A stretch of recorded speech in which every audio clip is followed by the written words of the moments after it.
প্রিয় দর্শক শ্রোতা, আসসালামু আলাইকুম এবং অফুরন্ত শুভকামনা সবার জন্য। আজ আমার দেশ পত্রিকায় একটি রিপোর্ট ছাপা হয়েছে। সেখানে বলা হয়েছে যে আমাদের নতুন সরকারের প্রধানমন্ত্রী জনাব তারেক রহমানের জন্য বাসভবন তৈরি করবার কাজ এগিয়ে চলছে। নতুন সরকারের প্রধানমন্ত্রীর জন্য বাসভবন তৈরি করা হচ্ছে। তো এইটি গুরুত্বপূর্ণ একটি বিষয়। প্রিয় দর্শক শ্রোতা, নিশ্চয়ই আমাদের জানা আছে সাবেক প্রধানমন্ত্রী শেখ হাসিনা ক্ষমতা ছেড়ে যাকে পালিয়ে যেতে হয়েছিল জুলাই অভ্যুত্থান হবার পরপর 5 আগস্ট, তো তিনি গণভবনে থাকতেন। তো সেই গণভবন এখন অতীতের স্মৃতি, সেটি হয়ে গিয়েছে জুলাই গণ অভ্যুত্থান স্মৃতি জাদুঘর। তাই প্রধানমন্ত্রীর জন্য নির্ধারিত সেই বাসভবন এখন আর নেই, সেটিতে অন্য কিছু হচ্ছে। লোকেরা স্মৃতিচারণ করছেন সেখানে। তাই সঙ্গত কারণেই বর্তমান প্রধানমন্ত্রীর জন্য একটি থাকবার জায়গার প্রয়োজন হয়েছে। তো অন্তর্বর্তীকালীন সরকারের প্রধান ডক্টর মোহাম্মদ ইউনূস থাকতেন যমুনায়। সেটি তার সরকারি বাসভবন ছিল। সেখান থেকে তিনি সব কর্মকাণ্ড পরিচালনা করতেন। তো তিনি যখন যমুনা ছেড়ে দিলেন গত 27 ফেব্রুয়ারি, তখনই শোনা গিয়েছিল যে সেখানে নতুন প্রধানমন্ত্রী জনাব তারেক রহমান উঠবেন, সেটি হবে তার সরকারি বাসভবন। এবং সেই অনুযায়ী গণপূর্ত বিভাগ সেখানে কিছু সংস্কার কাজও করেছে বলে জানা গেছে। এটি গণপূর্তেরই ভাষ্য। যেহেতু সেখানে প্রধানমন্ত্রী উঠবেন, তাই প্রয়োজনীয় কিছু সংস্কার কাজ করা হয়েছিল, কিছুটা তাড়াহুড়োর মধ্য দিয়ে। কিন্তু পরবর্তীতে প্রধানমন্ত্রী তারেক রহমান সাহেব সেখানে থাকবার চেষ্টা করেননি বা থাকতে চাননি। তিনি এখন তার গুলশান 2-তে যে বাসভবন আছে সেখান থেকেই তার অফিস করছে। তো যমুনায় ওঠা হয়নি তার। তো যেহেতু যমুনায় ওঠা হয়নি, তখন থেকেই সরকারের অন্দরমহলে একটি চিন্তা যে নতুন প্রধানমন্ত্রীর জন্য নতুন বাসভবন বানানো হবে। এবং সেই অনুযায়ী গণপূর্ত মন্ত্রণালয়, গৃহায়ন ও গণপূর্ত মন্ত্রণালয়ের মন্ত্রীর সঙ্গে সম্প্রতি আমাদের প্রধানমন্ত্রী তারেক রহমানের কথা হয়েছে। তিনি কিছু নির্দেশনা দিয়েছেন। যেহেতু নতুন সরকারের প্রধানমন্ত্রী হিসেবে তিনি থাকবেন সেই বাসভবনে, তাই তার ইচ্ছা অনিচ্ছা চাওয়া পাওয়ার একটি ব্যাপার আছে সেখানে। তো সেদিক থেকে এটি খুবই যৌক্তিক যে প্রধানমন্ত্রী গৃহায়ন ও গণপূর্ত মন্ত্রীর সঙ্গে কথা বলেছেন এই বিষয়ে। তো আমার দেশকে জানিয়েছেন গণপূর্তের খালিকুজ্জামান চৌধুরী, প্রধান প্রকৌশলী। এই সংক্রান্ত কিছু আপডেট তিনি জানিয়েছেন।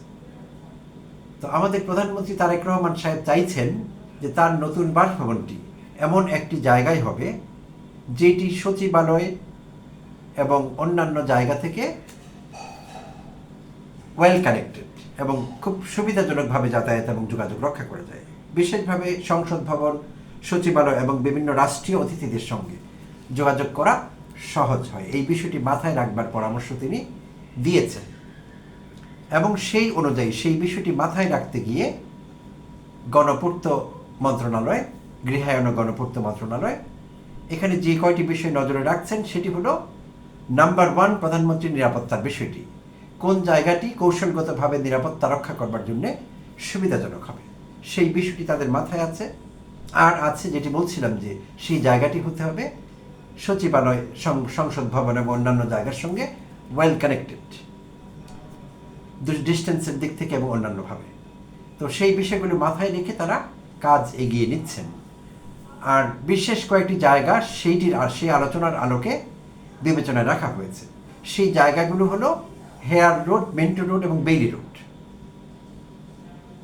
প্রধানমন্ত্রীরও এমনটি ইচ্ছে যে নতুন বাসভবন এই জায়গাগুলোর কোনো একটিতে হবে। তাই জোরে সোরে জায়গা দেখবার কাজ চলছে। সেখানে কয়েকটি সরকারি ভবনকে অধিগ্রহণ করে সেগুলোতে হয়তো রূপান্তর করা হবে প্রধানমন্ত্রীর বাসভবনে, এমনই জানা গেছে ডিটেইলে।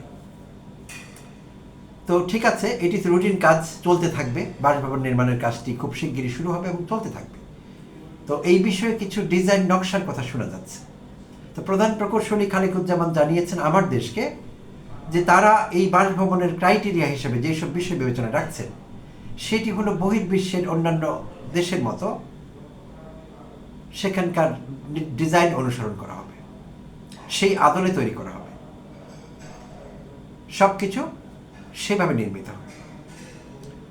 তো একটি বাসভবন তৈরি হবে প্রধানমন্ত্রীর জন্য, দেশের সরকার প্রধানের জন্য, নিশ্চয়ই সেখানে সর্বাধুনিক আর্কিটেকচারাল নিদর্শন থাকতে হবে, এটি স্বাভাবিক, প্রত্যাশিত।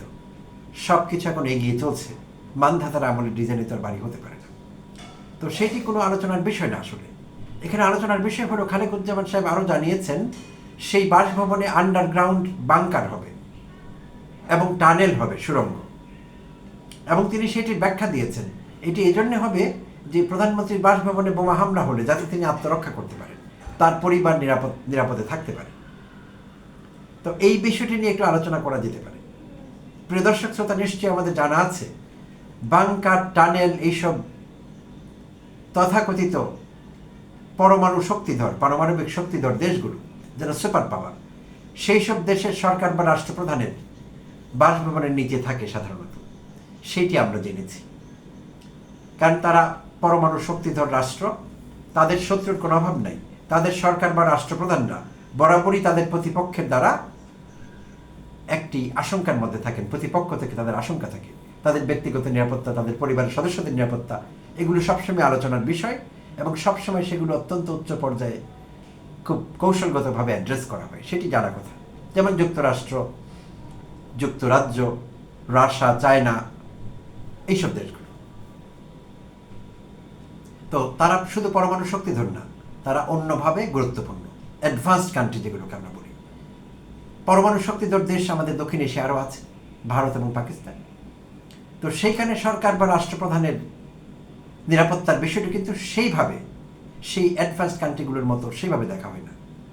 নিশ্চয়ই তাদেরও নিরাপত্তা বিধান করা হয়, বাট সেরকম না। তো এখন আমাদের প্রধানমন্ত্রীর বাসভবনে বাংকার বানাবার কথা ভাবা হচ্ছে, আন্ডারগ্রাউন্ড বাংকার এবং টানেল। আর সেইগুলো করতে হলে আমাদের গরিব দেশ, সেই বিষয়টি অ্যাফোর্ডেবল কিনা, রাষ্ট্রের অন্যান্য বিষয়ের সঙ্গে সেইটি যাচ্ছে কিনা, অ্যালাইন করে কিনা, সেই বিষয়গুলো কিন্তু বিবেচনার দাবি রাখে। বিএনপি সরকার ক্ষমতা গ্রহণের পরপরই আমরা জানতে পেরেছি এই সরকারের অর্থমন্ত্রী, বাণিজ্য মন্ত্রী এবং অন্যান্য যারা নীতি নির্ধারণী আছেন, তারা কিন্তু বলবার চেষ্টা করেছেন যে এই সরকার এখনই এলডিসি থেকে উত্তরণের বিষয়টি কোয়ালিফাই করে না। তারা সুস্পষ্টভাবে সে কথা বলেছেন। তো এলডিসি থেকে খুব তড়িঘড়ি করে একটি ট্রানজিশন ঘটাবার চেষ্টা করেছিলেন সাবেক স্বৈরাচারী প্রধানমন্ত্রী শেখ হাসিনা, যে এলডিসি থেকে ডেভেলপিং কান্ট্রির দিকে বাংলাদেশ যাচ্ছে। তো এলডিসি মুক্ত হলে, ডেভেলপিং কান্ট্রি হলে সেটি গৌরবের কথা আমাদের, কিন্তু কিছু টেকনিক্যাল সমস্যা দেখা দিচ্ছে। অনেক বিষয়ে বাংলাদেশ যেসব ছাড় পেয়ে থাকে আন্তর্জাতিকভাবে, সেই ছাড়গুলো আর পাবে না। তো সেই ছাড়গুলো আমাদের আরও বেশ কিছুদিন দরকার, কিন্তু আমরা পাবো না। এলডিসি থেকে অফিসিয়াল ট্রানজিশন ঘটে গেলে সেগুলো সব বন্ধ হয়ে যাবে। তো বর্তমান পরিস্থিতিতে এখন যে পরিস্থিতি বিরাজ করছে, জ্বালানি যুদ্ধ শুরু হয়েছে পৃথিবীতে, এবং সেই জ্বালানি যুদ্ধ তৃতীয় বিশ্বযুদ্ধের দিকেও মন নিতে পারে এমন আশঙ্কা অনেকে করছেন।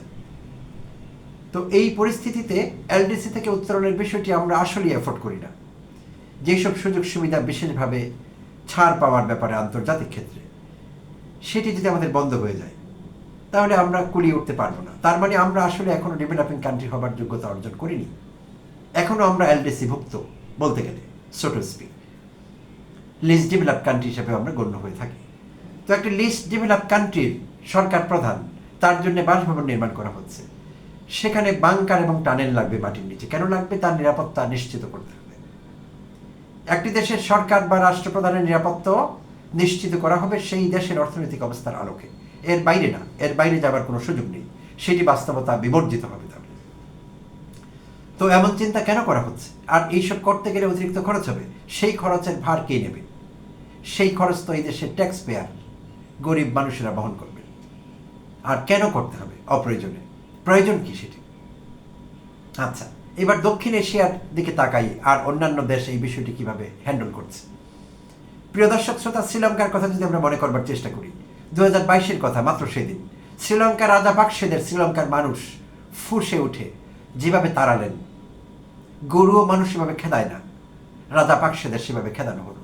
প্রায় 1.25 শতাব্দীর রাজনৈতিক ঐতিহ্য ছিল রাজাপাকসে পরিবারের, মুজিব পরিবারের মতো বাংলাদেশে বংশ পরম্পরায় মুজিব, সব জায়গায় মুজিব। তো তারাও ছিলেন সব জায়গায় রাজাপাকসে, এবং তারা মনে করেছিলেন সেটি বৈধ, কিন্তু সে দেশের মানুষ সেটি সহ্য করেনি। তাদের সহ্যের সীমা ছাড়িয়ে গিয়েছিল। তারা রাজাপাকসেদের খেদিয়ে দিয়েছে, তাড়িয়ে দিয়েছে রাজপ্রাসাদ থেকে। এবং শ্রীলঙ্কার প্রেসিডেন্টের বাসভবন যখন সেই আন্দোলনকারীরা, অর্থনৈতিক পরিস্থিতি যখন ভয়াবহ রকমের খারাপের দিকে গিয়েছিল শ্রীলঙ্কায়, তখন বিক্ষুব্ধ জনতা যখন রাষ্ট্রপ্রধানের বাসভবনে অবস্থান নিচ্ছিলেন, তখন তারা আবিষ্কার করেছিলেন একটি গোপন বাংকার। রাষ্ট্রপতির বাসভবনের নিচে একটি গোপন বাংকার, যেটি একটি কাঠের আলমিরা দিয়ে ঠেকে রাখা ছিল। তো সেটি সরলে পরে সেখানে একটি আন্ডারগ্রাউন্ড বাংকার আবিষ্কার করা হয়।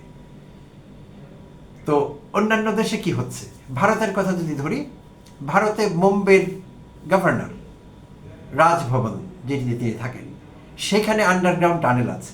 তো সেটি কিন্তু ভারত সরকারের পয়সায় নির্মিত হয়নি। ব্রিটিশ আমলে সেখানে যে ব্রিটিশ কর্মকর্তারা থাকতেন, তারা তাদের নিরাপত্তার জন্য, কারণ তারা ছিলেন দখলদার, তাদের নিরাপত্তার বিষয়টি অন্যভাবে দেখা হতো, তারা সেখানে টানেল নির্মাণ করেছিলেন। ভারতের আরও উচ্চপদস্থ সরকারি কর্মকর্তাদের সেই সময় ব্রিটিশ আমলে তাদের বাসভবন বলে যেগুলো বিবেচিত হতো, এবং এখনও অনেকগুলো ব্যবহার করা হচ্ছে সরকারি কাজে, সেগুলোতে অনেক আন্ডারগ্রাউন্ড বাংকারের খবর পাওয়া যায়, টানেলের খবর পাওয়া যায়। তাদের এসব দরকার ছিল। তো এখন ভারতের প্রধানমন্ত্রী যেখানে থাকেন, সেখানে রাষ্ট্রীয়ভাবে এরকম ঢাল পিটিয়ে এরকম করা হয় কিনা, ঢাকঢোল পিটিয়ে করা হয়েছে কিনা, সেই তথ্য কিন্তু আমাদের কাছে নেই, আমরা জানি না। গোপনে করলে তারা করে থাকতে পারেন, কিন্তু আমরা অফিসিয়াল কোনো স্টেটমেন্ট এই বিষয়ে পাওয়া যায় না। ভারত বলি, পাকিস্তান বলি, পরমাণু শক্তিধর দুটো দেশ দক্ষিণ এশিয়া, তারা এইভাবে তাদের নিরাপত্তা নিশ্চিত করেছেন কিনা সরকার প্রধানেরা সেই সব দেশগুলো, সেটি আমরা জানি না। অফিসিয়াল কোনো ডেক্লারেশন বা অ্যানাউন্সমেন্ট এই বিষয় নেই। তো এখন আমাদের কেন দরকার হবে? তো এখন সেটি হলে ভালো, বাট স্টিল আমি আবার একই কথায় ফিরে যাচ্ছি। আমাদের অর্থনৈতিক অবস্থার আলোকে, আমাদের বাস্তবতার আলোকে সব কিছুই নির্ণীত হতে হবে, সব কিছুকেই বিচার করতে হবে স্থান কাল পাত্র ভেদে। তো সেদিক থেকে ঠিক আছে কিনা এই দাবিটি, এই চিন্তাটি, সেটি ভেবে দেখবার জন্য আমি সরকারের ঊর্ধ্বতন মহল, বিশেষভাবে প্রধানমন্ত্রী তারেক রহমানের দৃষ্টি আকর্ষণ করব। আমাদের গরিবের ট্যাক্সের টাকায় এইটি দরকার কিনা, এমন একটি বিলাসবহুল বাসভবন দরকার কিনা যেখানে বাংকার লাগবে, টানেল লাগবে নিরাপত্তা নিশ্চিত করবার জন্য। তারেক রহমানের সরকার যদি জনবান্ধব সরকার হয়ে উঠতে পারেন, তাহলে তার নিরাপত্তা দেবেন এই দেশের জনগণ। তিনি বাস করবেন জনগণের হৃদয়ে, যেমন থাকতেন তার বাবা। তার বাবার ফিজিক্যাল উপস্থিতি আমাদের কাছে নেই, আমাদের সঙ্গে নেই, কিন্তু আমরা ভুলে যাইনি। আমরা শহীদ রাষ্ট্রপতি জিয়াউর রহমানকে মনে রাখি, মনে রেখেছি, এবং আগামী দিনের মানুষও তাকে মনে রাখবেন। কেন? কারণ তিনি কাজই এমন করেছিলেন। তিনি গণমানুষের রাষ্ট্রপতি হয়ে উঠতে পেরেছিলেন। দেশের মঙ্গল তার একমাত্র চিন্তা ছিল। কারো প্রেসক্রিপশন তিনি ফলো করেননি, প্রয়োজন মনে করেননি। কোনো ধান্দাবাজ রাজনীতিবিদ কিংবা উচ্চপদস্থ কর্মকর্তা তার কাছে কখনো প্রশ্রয় পেয়েছে এমনটি আমরা শুনিনি। বাংলাদেশের রাজনৈতিক ইতিহাসে এমন কোনো তথ্য নেই আসলে। তো তাই তিনি হয়ে উঠতে পেরেছিলেন শহীদ রাষ্ট্রপতি জিয়াউর রহমান। তিনি হয়ে উঠেছিলেন জনমানুষের, জনগণের রাষ্ট্রপতি। তো তাই তার বিশেষ নিরাপত্তা দরকার হয়নি। অনেকে হয়তো বলবেন তাই তিনি অকাল মৃত্যুবরণ করেছেন, তিনি শহীদ হয়েছেন, তাকে হত্যা করা হয়েছে। এই প্রচেষ্টা তো যে কোনো জায়গায় হতে পারে, যে কোনো জায়গায় যে কোনো দেশের রাষ্ট্রপ্রধান, সরকার প্রধান কুয়ের শিকার হতে পারেন, জনরোষের শিকার হতে পারেন। তো এই মুহূর্তে আমি মনে করছি আমাদের মতো দেশগুলোতে রাষ্ট্রপ্রধান বা সরকার প্রধানরা শ্রীলঙ্কার মতো 2022-এ কিংবা 2024-এর 5 আগস্টের অভ্যুত্থানের মতো জনরোষের শিকার হতে পারেন। সেই সম্ভাবনা কিন্তু তৈরি হয়েছে। আর সেটি কখন হবেন? তারা যদি জনবান্ধব হয়ে উঠতে না পারেন, তাদের সিদ্ধান্তগুলো যদি জনগণের বিপক্ষে যায়, দেশের স্বার্থের পরিপন্থী হয়, তখন তারা জনরোষের শিকার হবে। আর জনরোষের শিকার হলে কোনো বাংকার, কোনো টানেল কি কাউকে বাঁচাতে পারে? এই প্রশ্নটি আমার থাকলো সরকারের ঊর্ধ্বতন মহলের কাছে। তো আশা করি তারা বিষয়টি বিবেচনায় নেবেন। নতুন বাসভবন হোক আমরা চাই, নিশ্চয়ই হওয়ার দরকার আছে, বাট সেটি যাতে বাস্তবতা বিবর্জিত না হয়, সেখানে যে খরচের ব্যাপার আছে সেটি দেশের সামর্থ্যের সঙ্গে যাতে মিল থাকে, সেই বিষয়টি বিবেচনায় রাখলে ভালো হবে। প্রিয় দর্শক শ্রোতার সঙ্গে থাকবার জন্য অনেক অনেক ধন্যবাদ জানাই।